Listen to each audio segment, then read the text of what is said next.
High everyone, welcome back to my channel Subhashree's lifestyle. আজকে চলে এসেছি একটা লং ব্লগ নিয়ে। আজকে উইকেন্ডের ব্লগ নিয়ে এসেছি। স্যাটারডে আজকে কাজ কমপ্লিট করে দুপুর বেরিয়ে গেছি বাসে, তারপর ট্রেনে যাব। তো কী পরিমাণ যে গরমটা লাগছে যে বলার নেই, এত রোদ। এখনই মার্চ মাসে এই অবস্থা, জানি না কি হবে। এপ্রিল মেতে খুব সাংঘাতিক অবস্থা আসতে চলেছে, জানি না কতটা কি সহ্য করতে পারবো। খুব খারাপ অবস্থা এখন, সত্যি খুব এতটা গরম লাগছিল দুপুরবেলাটা যে কিছু বলার নেই। তো আমার পৌঁছাতে প্রায় সন্ধ্যা তো হয়েই যাবে, বাড়ি পৌঁছাবো যতক্ষণে। তো আমাদের এখানের অযোধ্যা পাহাড়ের বা বাঘমুন্ডির সৌন্দর্য দেখতে দেখতে চলে যাচ্ছি। আর সুন্দর দৃশ্য দেখুন, কত সুন্দর দৃশ্য পাহাড়ের, দেখতে দেখতে যাচ্ছি। আর বাসটা মোটামুটি ফাঁকাই ছিল। আর স্টেশনে পৌঁছে গেছি। আর একটু আগে বেরিয়েছিলাম যাতে একটু তাড়াতাড়ি পৌঁছাতে পারি, কিন্তু লেট তো হবেই, কিছু করার নেই। তো প্ল্যাটফর্মটা দেখুন মোটামুটি এখন ফাঁকাই রয়েছে, চারধারটা যেমন সেই শুকনো ড্রাই কেমন একটা লাগছে। কিছুদিন আগেই কত সুন্দর সব কিছু ছিল, সবুজ, তারপরে পলাশ ফুলের সৌন্দর্য কত সুন্দর ছিল। এখন এক ফোঁটা পলাশ ফুল কোথাও দেখা যাচ্ছে না। তো যাই হোক, এরপর ট্রেন আমার চলে আসবে, তারপর ট্রেনে করে আদ্রা নেমে যাব। আর একটুক্ষণ বসতে হলে, বেশি টাইম লাগেনি, আর ঠিক টাইমেই পৌঁছে গেছি মোটামুটি। এরপর ট্রেন আসলে ট্রেনে বসে পড়বো। এই জায়গাটা আমার খুব ফেভারিট স্টেশনের এই জায়গাটা, গাছটার সামনে এত সুন্দর লাগে আর গাছের ভিউটা এত সুন্দর লাগে। এখানে আমি যতবারই আসি একটা করে ফটো ক্লিকস নিই। তো ট্রেনে চেপে গেছি। দেখুন ট্রেনে মোটামুটি প্রথমে ভিড় ছিল, তারপর আস্তে আস্তে একটু ফাঁকা হলো। তো এরপর আদ্রা পৌঁছে গেছি। দেখুন আমাদের জয়চণ্ডী স্টেশনটা দেখা যাচ্ছে, জয়চণ্ডী পাহাড়টা আর কি। জয়চণ্ডী স্টেশনের লাইনটা ওই দিক দিয়ে যাচ্ছে, আর এদিকে আদ্রা লাইনটা। তো যাই ঘর পৌঁছে স্নান করে নিলাম। এত গরম লেগে গেল যে স্নান করে, এখন তো বিকেল হয়ে গেল, কিছু করার নেই। হেয়ার ড্রায়ার দিয়ে চুলটা শুকিয়ে নেব, কোনো অসুবিধা নেই। না স্নান করলে ভালো লাগতো না, সারাদিনের যা ধকলটা গেল।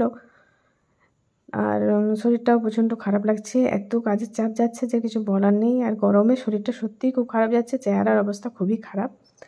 একটু স্কিন ট্রিটমেন্টের প্রয়োজন আছে, দেখা যাক কতটা কি করা যায়। এখন একটু হাতে টাইম পেলাম, যেহেতু সোমবার ঈদ আছে, কালকে সানডে, তো মোটামুটি একটু কেয়ার নেওয়া যাবে। তো এরপর ভাতটা খেয়ে নেব। সারাদিনে একবারও ভাত না খেলে তো আমার ঠিক লাগে না, আর গরমের দিনে ভাতটা আমার বেশি দরকার হলে 3বারও খাওয়া হয়ে যায়। তো এখন ভাত খেয়ে একটু শুয়ে পড়ব, তারপর 8টার দিকে উঠে নিয়ে তারপর চাটা খাবো। তো এরপর খেতে বসে যাচ্ছি। স্নান করে অনেকটা ফ্রেশ লাগলো, একটু ধকলটা গেল মনে হচ্ছে। আর ঘুম তো প্রচণ্ড লাগছে, অনেকটা টায়ার্ড লাগছে, ঘুমোলে একবারে ঘুমিয়েই যাব। তো ভাত বলতে আজকে খিচুড়ি করেছিল, শনিবার যেহেতু আমাদের নিরামিষ খিচুড়ি হয়েছিল, সাথে কোনো ভাজাভাজি হয়েছে। আর খিচুড়িটা বেশ সুন্দর সবজি দিয়ে করা হয়েছে, বেশ ভালোই। মায়ের হাতে প্রত্যেকটা জিনিসই ভালো লাগে, কোনোটাই খারাপ লাগে না। আর নিজে বানিয়ে খায়, আমার কোনোটাই ঠিক লাগে না। তো ঘরে যখন আসি সব খাবারটাই যেন তৃপ্তি করে খাই। তো এটা হচ্ছে ফুলকপি আলু ভাজা, সাথে একটু মাখন নিয়েছি, আর আচারও রয়েছে, আমের আচার, ব্যাস আর কিছু দরকার নেই। আর পাঁপড় রয়েছে। তো এরপর খেয়ে নেব চটপট করে। তারপরে লাঞ্চটাই আমার এত দেরিতে হচ্ছে, কিচ্ছু করার নেই। তারপর 8টার দিকে চাটা খাবো। খিচুড়ির সাথে এই কম্বিনেশনটা বেশ ভালো যায়। পাঁপড় ভাজা, কিছু ভাজা, ডিম ভাজা বা অমলেট বা কিছু থাকে। তো যেহেতু নিরামিষ, সেজন্য ফুলকপি আলু ভাজা হয়েছিল। তো এরপর খেয়ে নেব, আর দেখি টেস্টটা কেমন হয়েছে। মা বলছে দেখ কেমন লাগলো তোর। তো মায়ের হাতের তো আমার কোনোটাই খারাপ লাগে না, মনটা ভরে যায়, এত সুন্দর রান্না করে আর কি। আর টেস্টটা খুব সুন্দর হয়েছে, একটু ঝালও হয়েছিল। আর নিরামিষ যে হয়েছে সেটা বোঝা যাচ্ছে, সেটা সুন্দর টেস্ট হয়েছে। আর ফুলকপি আলু ভাজাটাও বেশ ভালো লাগছিলো, সাথে সাথে আর মাখন দিয়ে তো আলাদাই টেস্ট লাগছিল। তো খাওয়া মোটামুটি আমার কমপ্লিট। এরপর শুয়ে গেছি, প্রচণ্ড টায়ার্ড লাগছে, একটু তো ঘুমাতেই হবে। মাকে বললাম এখন আমার একটু ঘুমাতে দাও, আমি 8টার সময় উঠে নিই, তখন চাটা খাবো।